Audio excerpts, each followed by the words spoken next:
अगर आप एक आयरन मैन फैन हो तो आपने जार्विस आर्टिफिशियल इंटेलिजेंस के बारे में तो ज़रूर सुना होगा, जिसका फुल फॉर्म है just a rather very intelligent system, जिसका इस्तेमाल टोनी उसके सूट्स और उसके वर्क प्लेस में करता है। पर जार्विस के बारे में बात करने से पहले हम जानेंगे आर्टिफिशियल इंटेलिजेंस के बारे में।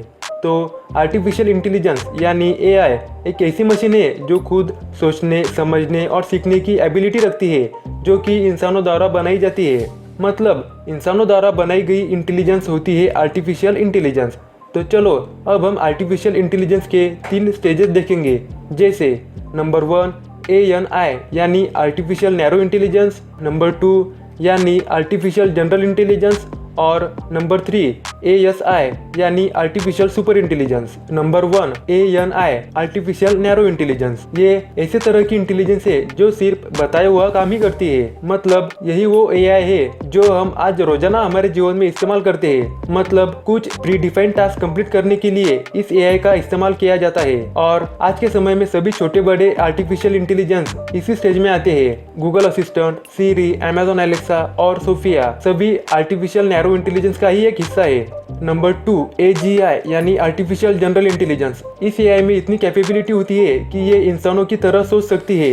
ये AI आर्टिफिशियल नैरो इंटेलिजेंस से भी बहुत ज्यादा स्मार्ट होती है और इस तरह की AI आज के समय में एग्जिस्ट नहीं करती, पर आने वाले समय में जल्द ही हम उस टेक्नोलॉजी को अचीव कर लेंगे। Number 3 ASI artificial super intelligence. और ये इंटेलिजेंस असल में इंसानों से भी बहुत ज्यादा स्मार्ट और समझदार होती है और ये इंटेलिजेंस हमारे लिए सबसे ज्यादा डेंजर होगी, क्योंकि किस इंटेलिजेंट जीव को ये पसंद होगा कि उससे भी कमजोर इंटेलिजेंट जीव उसको कंट्रोल करे। तो अब हम बात करेंगे अपने जार्विस आर्टिफिशियल इंटेलिजेंस के बारे में। तो मेरे हिसाब से जार्विस आर्टिफिशियल नैरो इंटेलिजेंस में आता है, क्योंकि आप अगर सारी मार्वल मूवीज देखेंगे तो आपको पता चलेगा कि वो सिर्फ टोनी को असिस्टेंसी प्रोवाइड करने का काम करता है।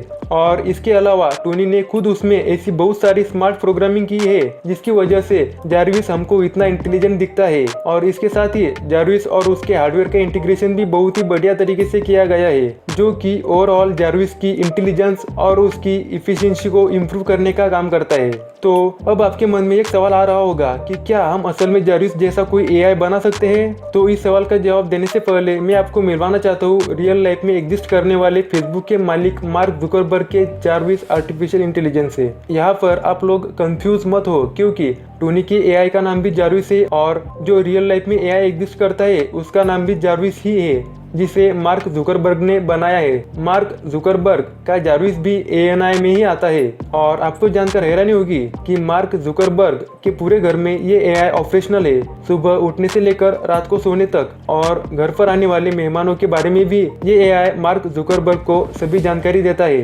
और अगर मार्क जुकरबर्ग के पास कोई आयरन मैन सूट होता तो टोनी स्टार्क के इमेजिनरी AI और मार्क जुकरबर्ग के रियल वाले AI में ज्यादा फर्क नहीं रह जाता। पर ध्यान देने वाली बात यह है कि इन दोनों का नाम भी जार्विस है। मतलब मार्क को भी इसको बनाने की इंस्पिरेशन मूवी से ही मिली है, जो कि किसी और की इमेजिनेशन है। इसीलिए अगर आप भी अपने किसी इमेजिनेशन को रियलिटी में बदलना चाहते हो और आपको भी गैजेट्स और टेक्नोलॉजी में इंटरेस्ट है, तो आप इस चैनल को सब्सक्राइब करके हमारे साथ जुड़ सकते हो, क्योंकि हम यहाँ पर रियल और इमेजिनरी गैजेट्स और टेक्नोलॉजी के बारे में बात और रिसर्च करते हैं। और इसी के साथ ही आपको ये पता चल गया होगा कि जार्विस आर्टिफिशियल इंटेलिजेंस असल में भी एग्जिस्ट करता है। और आखिर में मैं आपसे एक बात कहना चाहता हूँ कि आर्टिफिशियल नैरो इंटेलिजेंस से हमें न अब कोई खतरा है न फ्यूचर में होगा, लेकिन आर्टिफिशियल जनरल इंटेलिजेंस और आर्टिफिशियल सुपर इंटेलिजेंस से हमें बहुत बड़ा खतरा हो सकता है, जो कि हमने टर्मिनेटर और एवेंजर्स एज ऑफ अल्ट्रॉन जैसी मूवीज में भी देखा है। और अगर हम फ्यूचर में AGI और ASI को बना लेते हैं तो वहाँ पर 2 चीजें हो सकती है।